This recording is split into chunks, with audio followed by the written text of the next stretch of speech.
Hello and welcome to Bloke on the Range, north of Watford for once. We're here in the UK, near Ashbourne at the Eveleigh Estates with Neil of the Worksworth Gun Room. Now, we thought we'd start the proceedings here in this project in the UK with a respectful prayer from the Book of Armaments, specifically the Textbook of Small Arms 1929. Strength of breech action. Practically all military rifles are at least twice as strong as they need be, and many of them are 10 times as strong. One great reason for this is that the cartridge case itself, when free from grease, grips the wall of the chamber very tightly on firing, and so relieves the dead weight thrust on the bolt head. This is very clearly shown when using the oiled case method of pressure taking. The Mark 7 cartridge is specified to give about 19 tons per square inch. If, however, the case is not dipped in oil, it registers only about 10 or 12 tons per square inch. The proof cartridge for the 303 barrel is specified as about 24 tons, yet when fired without oiling the case it registers much less pressure on the bolt head than the service cartridge properly oiled. Are you following this? It's important. It is therefore most necessary to remove all grease from the chamber before beginning to shoot if the action is not to be strained. As is well known, the SMLE has a rear locking bolt, and this is often supposed to be a source of weakness and possible danger, but it is often overlooked that the cartridge is rimmed and not a rimless cartridge. As a necessary result, there is much more metal in and near the case head of a Mark 7 cartridge than there is in a rimless case. The rimless case has a deep groove cut in it for the extractor, so that the floor of the inside of the case is really only just inside the walls of the chamber. A stretched action or a badly fitting bolt head with a rimless cartridge may easily allow the floor of the case to be outside the chamber. If so, the cartridge case fails badly and allows a large rush of high pressure gas to escape and wreck the rifle. Such a casualty is almost unknown with the SMLE except when the cartridge case itself has a bad floor on it. With good cases, the SMLE can safely fire a few rounds at as much as 30 tons per square inch pressure, whereas hardly any rifle using a rimless case can stand one round at such an excessive pressure. And on account of what we're doing today, another little prayer I'd like to offer up, if I may. Originally Sir Jacob Astby's prayer prior to the Battle of Edge Hill. A prayer for forgetfulness. Lord, thou knowest how busy I must be this day. If I forget thee, do not thou forget me.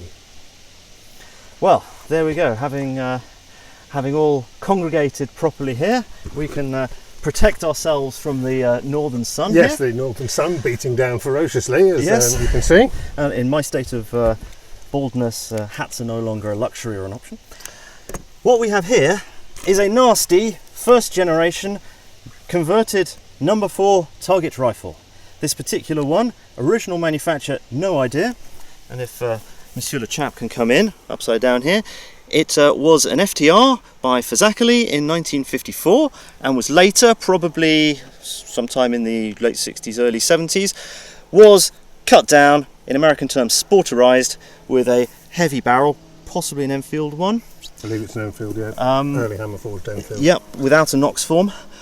As a target rifle. Now, these have no economic value. How much did you pay for this one? I think we paid it a few years back, about 40 quid.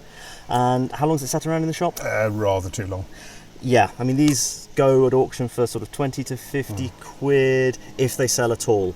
If you got a good one that hadn't got nasty furniture, horrible stock on it, I mean, this was that sort of price without the sights. The sights do actually have quite a value of their own because people put them on something else. But without the sights on, they're of very little value. If they're all complete, as they were done as a conversion, and I think I've shown one before on my channel, yeah, they're worth the sort of price of 400, 500 pounds. But in this condition, just not. Competition-wise, they're good as beginner rifles. They can't keep up with the modern rifles with the modern ammunition because the ammunition is far better than it used to be. So what we've done to this is we're going to put this passage from the Book of Armaments to the test. Now, what made these shoot well with the issue ammunition of the time was a tight, gamey bore. They're tighter than 300 on the lands and tighter than 308. But they're a 308 barrel. What also uses a 308 barrel, 300 WinMag. So we have here 40 rounds of Privy, 300 WinMag. What grain are those? 145 grain. 145 grain. No idea what the peak pressure of these is. The peak according to CIP, the peak pressure on 300 WinMag isn't actually that much more than 308 Win. And according to CIP, 308 Win and 7.62 NATO are the same thing. So all that's been done to this is that it has been reamed. It has been given a It has been reamed. good reaming. Thoroughly reamed. Thoroughly reamed. And because we can't measure headspace to within a thou, we've got a go gauge and a no gauge, it is tight on the go gauge, and I will demonstrate to the best of my ability. And I know you're supposed to take the extractor out, but we're not going to. It was set up with the extractor out. Yeah. So that took a little more finagling and 3 pairs of hands than anticipated. But if you look at the bolt handle there, come on back, that is tight. Technically that is sub-go. So if there's any tendency of the action to set up, the locking surfaces to set up, we'll see, because that bolt handle will go all the way down. We have a no-go gauge as well, of course. So let's just remove that. Now, a key thing with this, this hasn't been sold to the chaps and bloke here, because we haven't taken it to the proof house. It's here purely as a test bed and as a demonstration internally done by my company. Neil is a registered firearms dealer. Oh, so yeah, we can do this. So we can do this sort of thing. To actually be able to go and sell it, we would send it to the proof house and proof it. We're not going to do that because we're not selling it. We're doing this test, and afterwards it'll have this barrel taken off it and the action be used for something else. So what we're going to do is start off. We're going to fire it with a string to start with and see what happens. And we have 40 rounds in total, and a little bottle of oil, which we will see whether we need to use that in a bit. So we're going to strap this down and get on with it. Okay, so this is solidly strapped down to the bench on the sandbag. It's been bore sighted. Yeah, it's been bore sighted, so that we'll hit the round, backstop. sir. Thank you. Now, if Monsieur Le Chap would like to come in for the obligatory entry shot. My pleasure. Okay, now we will step away very gingerly. Okay, everyone suitably behind cover. No one directly behind it. 3, 2, 1. Okay, so, well, that extracted easier than GGG19, despite the fact that this is a shockingly tight chamber. So, let us inspect the action. Well, I mean, fundamentally,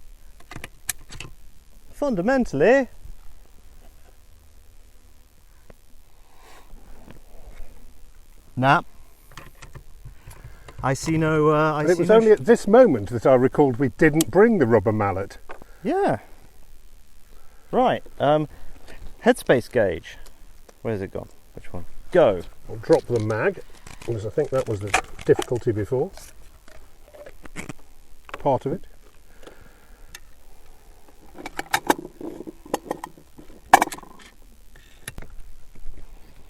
There we go. And exactly where it was before. Go, come around. Exactly where it was before. We're probably trashing these gauges, but we bought them exactly for this project. 300 WinMag is not a big deal in the UK. So, should we do a few more of these? Just like Yes, this? why not? Right. I feel like we're in the artillery. Prepping the piece.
So, after 10 rounds, shall we inspect the arm? Let's, Chappie, if you can just come in and have a look. So we've got a locking shoulder here that looks unchanged. We've got a locking shoulder there that looks unchanged. No cracking behind it.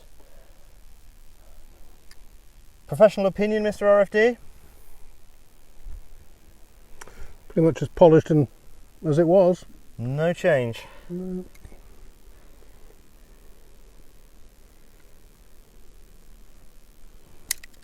Right. As it went together.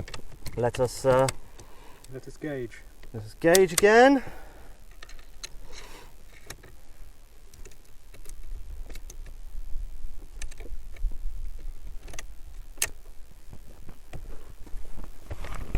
Nothing. You're on that, mate.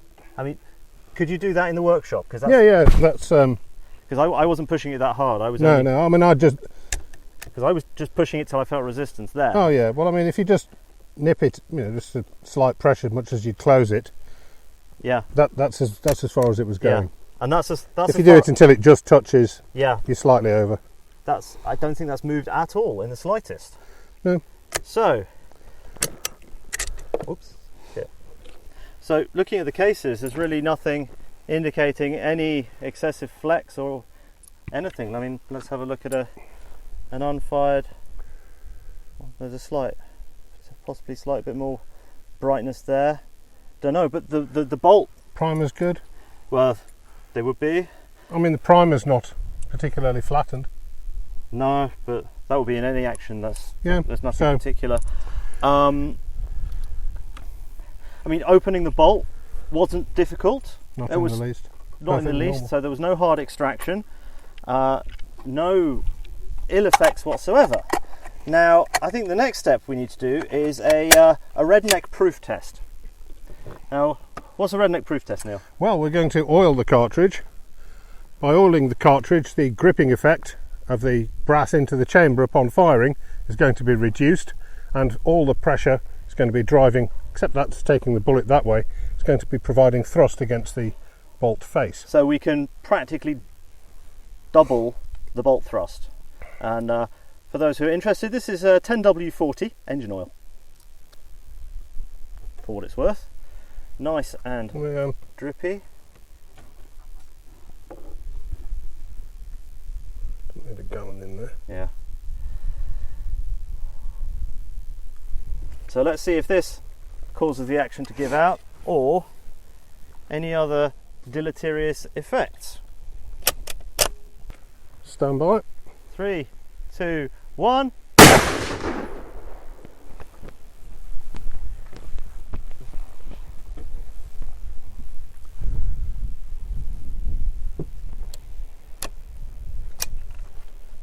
No hard extraction at all.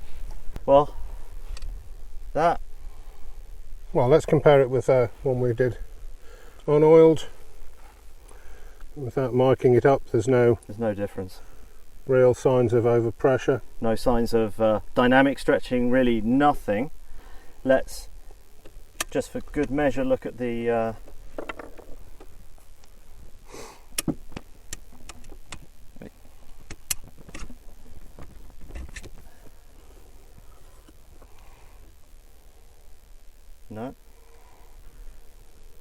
no, Just as it was. just as visibly. it was. Do you want to try the gauge then? Let's Or shall we just put a few more through it?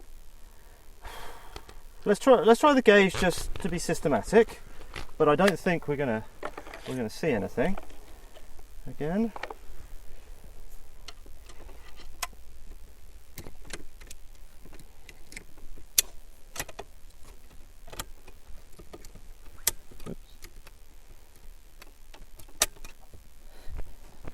Around the back? Nope, not seeing. Well, maybe a little bit more, but this gauge has Let been. me have a feel, because I did feel it Yeah, quite a lot. In fact, that's actually closed down more, has it? very slightly. Is it the gauge wearing though? Because we've been abusing it. But we'll just see. We'll put some more through it. Yep. Oiled firing number 2.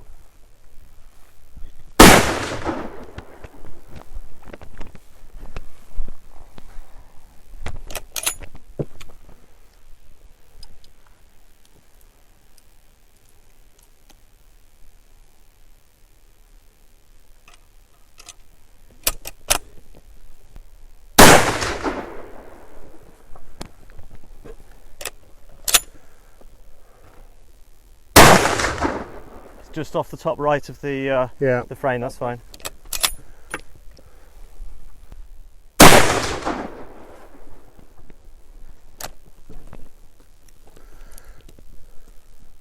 Oh, Oh. oh, what's happened now?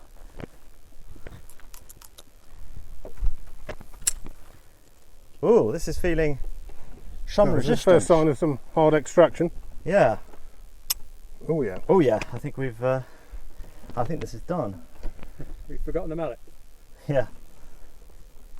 Oh, there you go. Going back.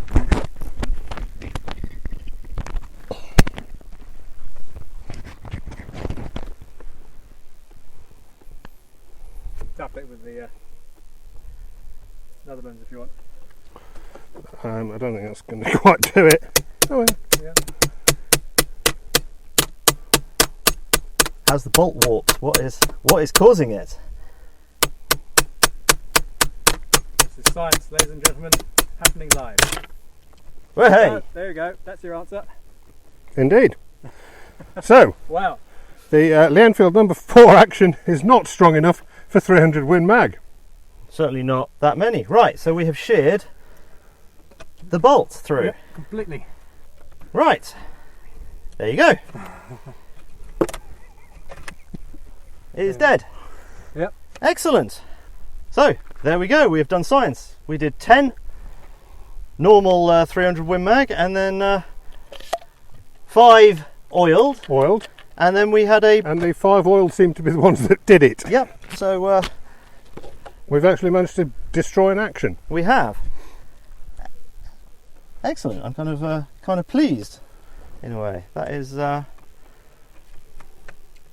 right. We have significantly overstressed it. Right, Come have a look. In the sun there. Can we? A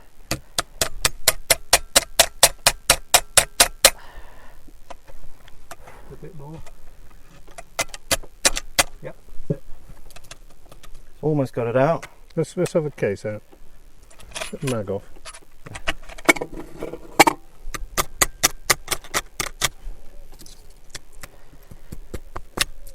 There we go.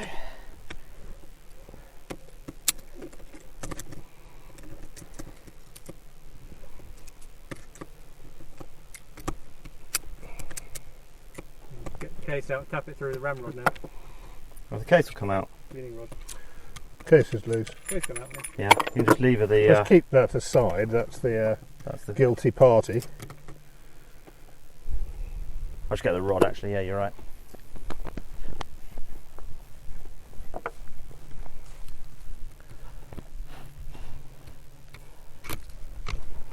Got it, Mike. All right.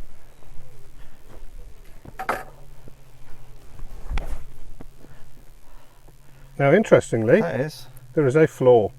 There's a flaw. Oh my lord! Look at that. So that was already a flawed bolt. You can see it on that side as well. We see here. Yeah. You can. You So can the reason it's failed under those extreme loadings is because of a manufacturing fault. 70 years ago. Yep. My word. So that bolt with that massive flaw. I mean, look at.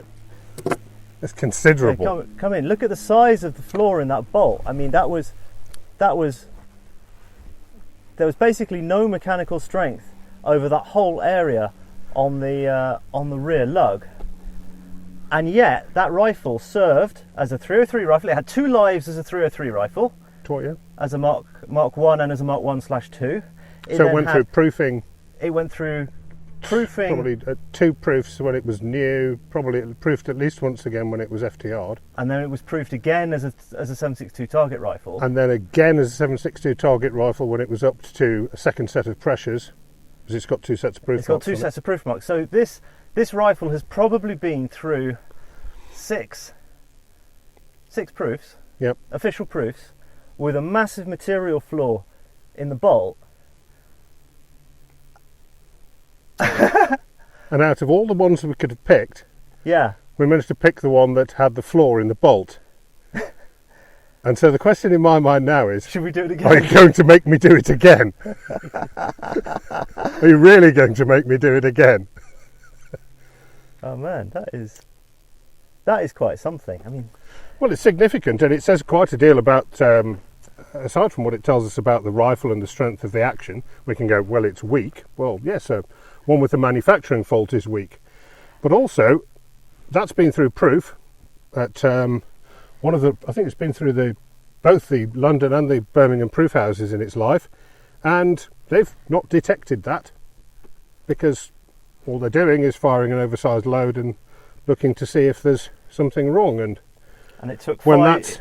when that's intact, you're not going to see it. Yeah, it took 5 oiled 300 WinMags WinMag rounds to finally detect a 70-year-old flaw. And this has been somebody's match rifle. This has been somebody's target rifle. Yeah. For years. With the other thing that's significant is that, because this is an unusual thing to do, so we'd strapped it down and fired it remotely. Because of the mode of failure of the bolt, it wasn't dangerous. It was a totally safe failure because it sheared the floored small lug, and then the big lug held, and it just split. It split across there because the big lug. See, if we look in on the big lug, there's no material flaw. That's all fresh crystalline break there.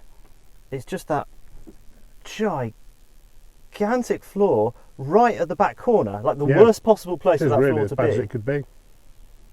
Because that's where all the stress goes through there, and that's even been so flawed that there's some rust inside it to affect. Well, I mean, that's what's showing it up, the mark and colour there. Yeah, I mean that'd have been rusted to about 1/4 of an inch. Yeah, it's not quite that. I'd say it's maybe nearly 5 mil. Yeah. In fact, the shot before, I felt a bit of resistance, but I thought, nah. Yeah. Nothing to worry about, and then it went like that. So, on the one hand, it's inconclusive because of the flaw. On the other hand, this would have passed a 300 WinMag proof. Easy. It would. Easy with a CIP proof, which is a dry chamber proof. I mean, we were probably. I mean, if we take the textbook of small arms figures at face value, and the way they measure pressure back in the day in the UK was oiled case and then a movable bolt head, and then it would crush a copper rod, and they correlate that to pressure. So it was an axial crusher method, and taking their figures at face value, the oiled case doubles the bolt thrust effectively, or not, almost doubles the bolt thrust. So I suspect that had we taken this to Brum yesterday and had it proofed, they might have failed it on the go gauge because it was too tight. Well, it did. I mean, it would nip down. Yeah, it would nip down. I think you were doing it a little lighter than. Yeah, it was as tight as it could be for that purpose. So. That's the case. I mean, there'll be nothing special. No, nothing special on the. No, but I think these are going to have to go into the museum. Yeah. These are going to have to be in I think we can say that's deactivated reasonably confidently. So I can see that in a little case on the wall, perhaps. That is, I think that's interesting. Half of me says, I want to make you do another one of these, but given the effort, I appreciate the effort. A lot of these, the barrels are torqued down very, very tightly. Yeah. They're very difficult. We were up to get against a lot of time pressures on this for other reasons, so we had to call in some assistance, and yes, we've had fun with this. Not in a hurry to do another one. No. So there you have it. A number 4 with a seriously bad flaw in the bolt. Small bolt lug can take 10 dry and 4 oiled 300 WinMag. There you go. That was certainly very interesting. Thank you so much You're welcome. for doing this. Thank you for your work done on the rifle.